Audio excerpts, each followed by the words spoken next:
Hello, welcome to the topic Philosophy of Education, Meaning and Scope.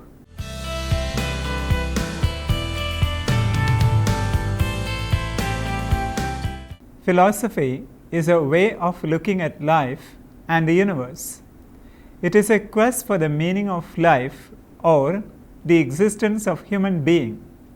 The Greek word philos means love, and Sophia means theoretical wisdom. To put it short, philosophy is a quest for wisdom in order to make life more meaningful. It is an inquiry of the principles of being and an investigation of truth in relation to being.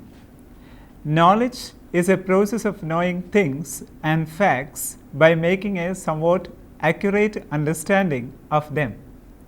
Wisdom is asking questions on how we know what we know and assessing better performance on actions and thoughts.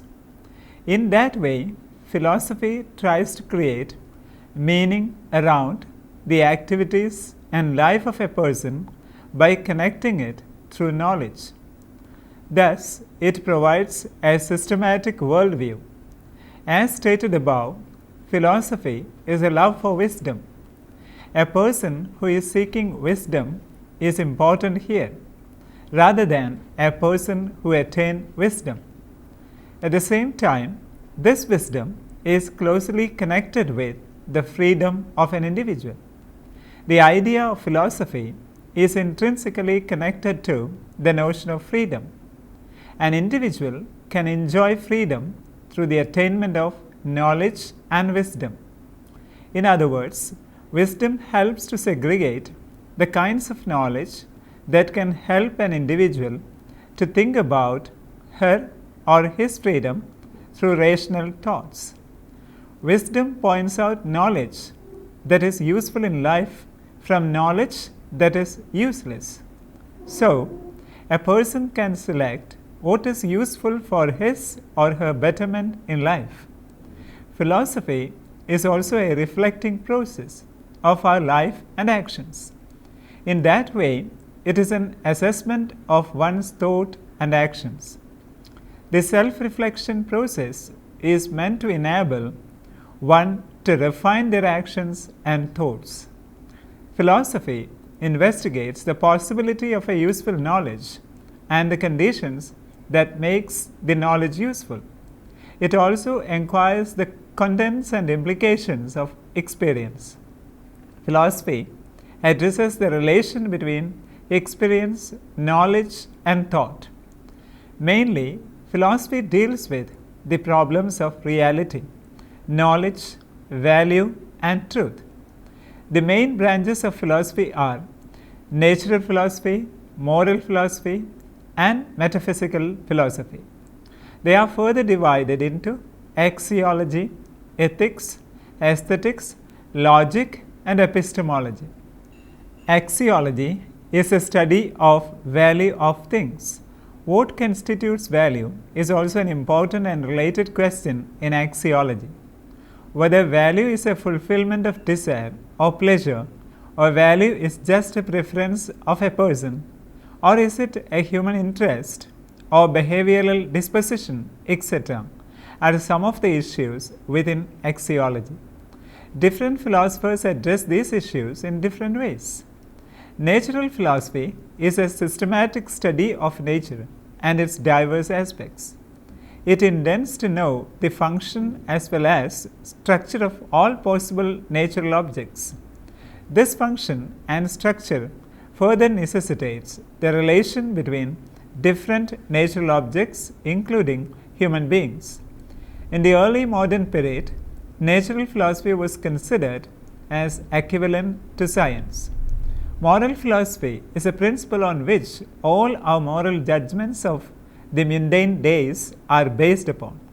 It has close connection with ethics because moral judgments lead to ethical action. Moral requirements vary according to the standards of rationality of an individual. The aim of moral philosophy is to know the foundational principle on which our moral judgments are based. In moral philosophy, one always faces the question of what ought to do. Moral philosophy speaks about duties and values that are essential to people for improving their life. Metaphysical philosophy is the study of all visible and invisible reality. It is also inquisitive of what constitutes reality or the real. It is a study of the most fundamental nature of reality and being. While seeking for reality, metaphysics also defines what's beyond reality, or what are the unreal things and areas. Metaphysical philosophy is also known as ontology because it fundamentally asks the question of existence and the nature of existence. Ethics deals with the moral aspect of philosophy. As per Kant, the subject matter of ethics is the nature and content of principles that leads to a rational will or choice. Ethics determine the right and wrong of an action and behavior. Ethical judgment points out the values in human behavior. The kinds of things which are good or desirable can be determined through an ethical judgment. Aesthetics informs the artful and creative part of philosophy. It is the study of value in arts. Philosophy of art includes the issues of judgment of sense, taste, and emotional expressions. The ethics and aesthetics have a close relation in the theoretical level because each art form inherently represents some kind of value or use in it. Logic is the scientific and philosophical justification. Logic highly relies on the correct inference for each and every justification. It is a particular method of argumentation or reasoning. Logic inquires the principles that govern reliable inferences. Epistemology is the study of the theory of knowledge. It deals with the fundamental issue of how we know about reality and existence. It's a study of the scope, nature, and limits of human knowledge. The basic concern in epistemology is to distinguish true knowledge from false knowledge. True knowledge is adequate knowledge and false knowledge is inadequate knowledge. Indian philosophy. There exist many schools of intellectual traditions in Indian philosophy. These schools argue between each other and enrich their knowledge of life through these interactions. The main intellectual traditions in Indian philosophy are the Nyaya tradition, the Vaisheshika tradition, the Samkhya tradition, the Charvaka or Lokayata tradition, the Buddhist schools, the Jainas, and the skeptic school. Each tradition establishes themselves by critiquing and complementing the other existing traditions. Indian philosophy is considered as something that embedded within religion. As in Western philosophy, there are schools of rationalists in Indian philosophy too, but with different names such as the Nyaya, the Buddhist, etc. Nyaya tradition. The Nyaya school focuses on the epistemology of things and its philosophical explanations. The people in this school emphasize rational inquiry through a method called pramana, the means by which one obtains accurate and valid knowledge. The period of this tradition was from AD 150 to AD 975. The Navya Nyaya tradition evolved out of the voices that dissent with the Nyaya school. As the name indicates, the Navya Nyaya school deals with new Nyayas. It means they renovate the earlier Nyaya school by finding solutions for many of the criticisms of the Nyaya school. Vaisheshika tradition. The Vaisheshika tradition offers philosophical explanations for a variety of natural phenomena. It has close connection with the Nyaya tradition. It took many of the perspectives of the Nyaya tradition and developed them further. This tradition owes its epistemological and logical theories to the Nyaya tradition and develops metaphysical theories of its own. The period of this tradition is roughly from AD 100 to AD 990. Kanada is known as the main proponent of Vaisheshika tradition. Sakya tradition. Sankhya school is an oldest metaphysical worldview. It combines the doctrines of Sankhya, the theory aspect, and yoga, the application aspect. It is a combination of both theory and practice. Sankhya theory divides things into two: things that are constituted of consciousness and that are unconscious. In Sankhya Darshana, knowledge of truth is acquired through three processes. They are Pratyaksha, Anumana, and Aptavakya. Pratyaksha is perception, Anumana is inference, and Aptavakya is the wise or time-tested words of learned persons. Lokayata tradition. The Lokayata tradition admits the existence of the Loka or world. This is a materialistic tradition which renounces the existence of a god. Because of this, Lokayata or Charvaka tradition is also known as Nastika. It is aesthetic and accusative. It is also known as Charvaka tradition. They believe in the pleasure and pain of life. Charvaka is believed to be the founder of this school. This tradition coexists with the Buddhist tradition in 500 BC. The Buddhist schools. Sri Buddha is the founder of the Buddhist intellectual tradition. The important intellectual traditions within the large Buddhist school of philosophy are the Nagarjuna tradition and Diganaga tradition. Nagarjuna. As per this school, all philosophical theories are empty of content. They critique the Pramana method of the Nyaya school. For this school, the rational inquiry can be possible only by exposing the incoherences within one's conceptions. The period of this school is from AD 100 to AD 600. Diganaga. The Diganagas were excellent logicians and idealists. They believed in Pramana theory as the correct method to defend philosophical inquiries. Yet they continuously argue and critique the Nyaya tradition. This school also exists from AD 100 to AD 990. The Jaina school. The Jaina school believes in tolerance, harmony, and rapprochement. They believe in pluralistic philosophy. They existed from AD 750 to AD 1290. Mahavira, a contemporary of Buddha, is believed as the founder of Jainism. This is a dualistic and atheistic tradition. It is dualistic because it believes in dual constituents such as matter and soul, motion and rest, space and time. It is atheistic because this tradition denies the existence of God. The skeptic school. This school critiques the Nyaya, Vaisheshika, the Buddhist, and the Jainist traditions. It indicates that this school came into existence only after the above mentioned schools. Skepticism is an attack on the possibility of knowledge. Western philosophy.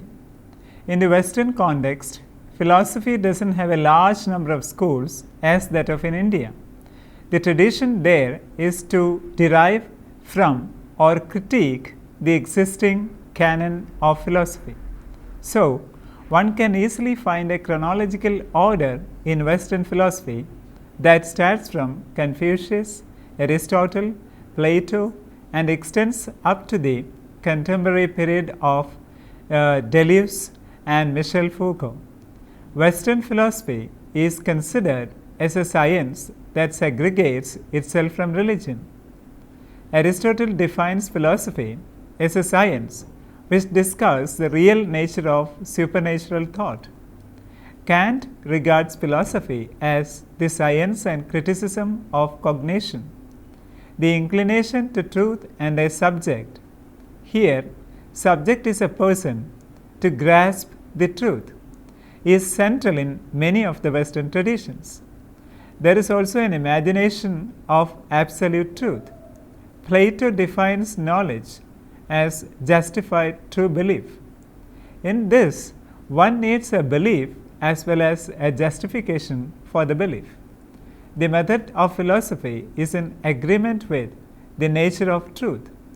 The immediate objective of our experience is the physical world, and the way we know that world is through our sensory organs.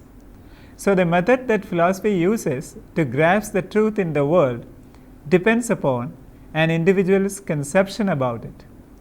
The iconic figures in Western philosophy are Socrates, Plato, Aristotle, Rousseau, Descartes, Hume, Locke, Hegel, and Immanuel Kant.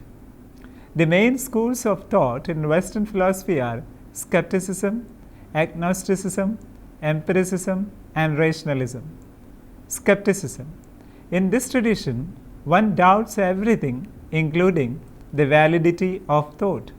Skepticism starts with Descartes, and later Kant develops this concept further. Here, skepticism is not merely doubt or disbelief in everything. It's an attempt to become aware of doubting all preconceptions or pre-given knowledge.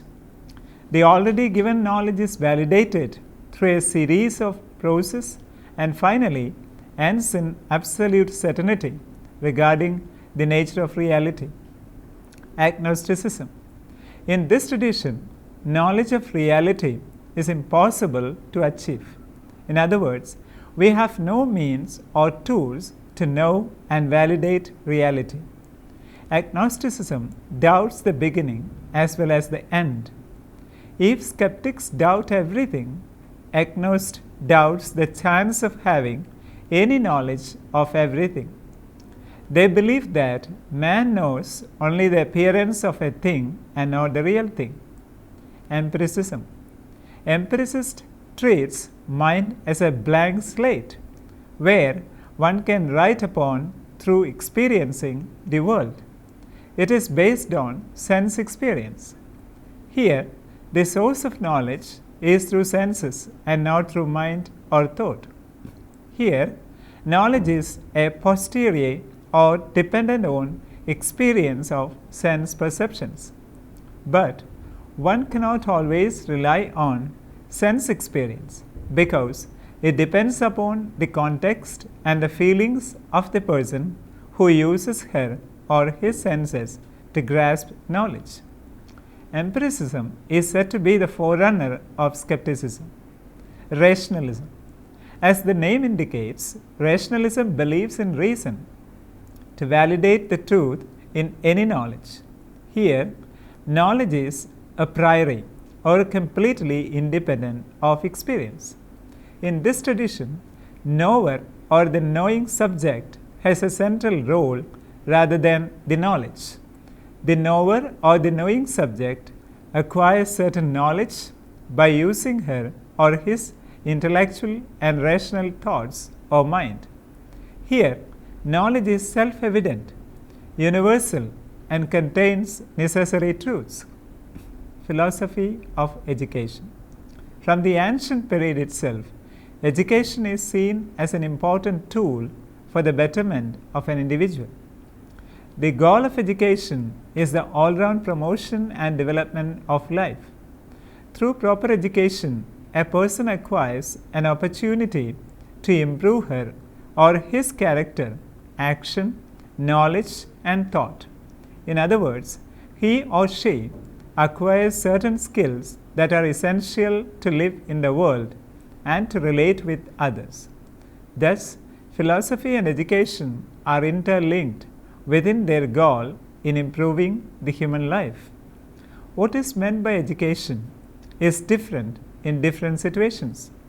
For instance, an agricultural laborer has possessed a well-equipped knowledge in terms of the quality of soil, fertilizers, seeds, the seasons suitable for sowing and reaping, etc. In the ancient times, there had not been a differentiation between this kind of education and the modern ways of learning through books and other materials from formal schools. So, one can achieve knowledge and education from different life situations. One can also achieve this from the walled space of school. The former type of education is informal education, and the latter is formal education. In spite of acquiring education from a life situation or from a formal institution such as school or Gurukula, it helps an individual to live in a better way. While gathering knowledge from these diverse situations, an individual has the capacity to process the given or acquired knowledge. By acquiring skills and knowledge, an individual becomes capable enough to pursue her or his goals. They become responsible and autonomous citizens in doing their duties and preserving their rights. They will also be capable of taking independent and wise decisions. John Dewey, the famous educational philosopher, defines education as a means for the social continuity of life. Education is the dynamic side of philosophy. It is the practical means to impart philosophy. Education is a set of techniques for imparting knowledge and skill. Philosophy is the foundation to vitalize these goals of education. Philosophy defines what is worth living, and education prepares one for that. The goals of education can be summarized as follows: transmission of knowledge, foster reasoning skills, develop social responsibility in an individual, to empower an individual in dealing with issues and changes, personal development, good citizenship. In short, education helps one to assess and validate one's own values and beliefs. If philosophy is seen as a quest for truth, philosophy of education is a method or approach to maintain the quest for truth. Through this method, an individual can set certain norms to measure up on their own.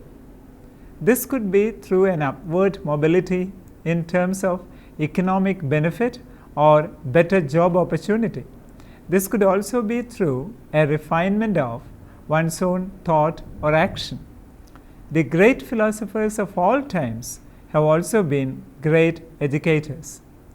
The ancient sages in India were also educational philosophers. A number of philosophers define the goals of education and the perspectives on education differently. For instance, Paulo Freire, the Brazilian educational philosopher, critiques the approach of seeing education as a knowledge bank where students can come and take whatever knowledge they want. He believes in the ability of a student to bring or develop his or her own knowledge from life situations and question the knowledge given by a teacher with this gathered and processed knowledge. Another philosopher, John Dewey, also believes that students should be involved in real life tasks and responsibilities out of which they find the required knowledge to live and let live. Both Freire and Dewey believe in the philosophy of experiential education. Plato and Aristotle believe in masters of educators who have the responsibility to keep deep knowledge.